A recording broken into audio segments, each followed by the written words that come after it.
Hello dear backers, Livu here from Stuck in Attic, bringing you a quick little video that shows off the kind of care and attention to detail that goes into the game that you have so generously funded.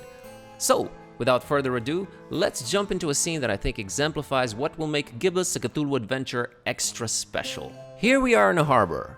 I don't want to give away too much about it, but what I can tell you is that this is a very good example of how complex some of the scenes in the game can get and why. Let's start with what is probably most obvious, moving stuff.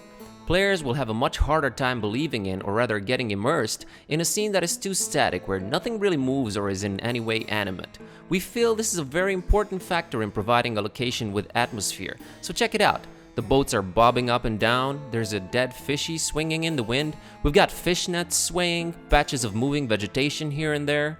And keep in mind, adding sound effects like creaking, sloshing water, seagull cries will bring the scene together beautifully. Oh, did I mention the clouds? Oh my god, the clouds in this scene took a while to get done. The reason is, I didn't want all the scenes to have your classic horizontally scrolling clouds. If you pay close attention, you'll notice that they actually emerge from beyond the horizon and increase in size as they come toward your viewpoint.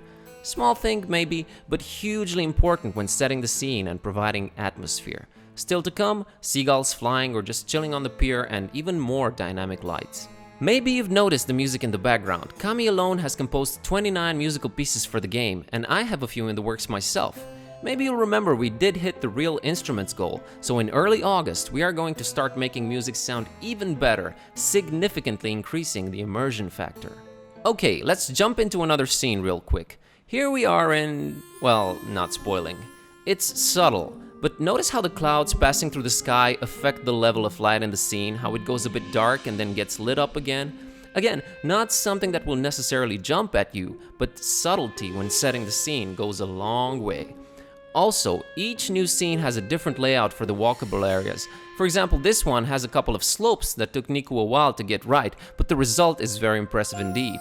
I love walking Buzz and Kitty around and seeing their shadows transform in relation with the light source, or watching as the colored lights affect them. And this is all a work in progress. We'll do another polish pass on the light before launch. Can't wait. And look at these characters here. Notice just how many idle animations they sport. There are now 57 characters in the game, most of them fully voiced. We're not pulling any punches here. This is a very visually ambitious approach for a very ambitious game made by 3 very ambitious people, and we're so happy to have you guys along sharing in the experience. We can't wait for you to play the game. One thing we're 100% convinced of, it will be worth the wait. Thanks again for all the support and love, guys. See you next update.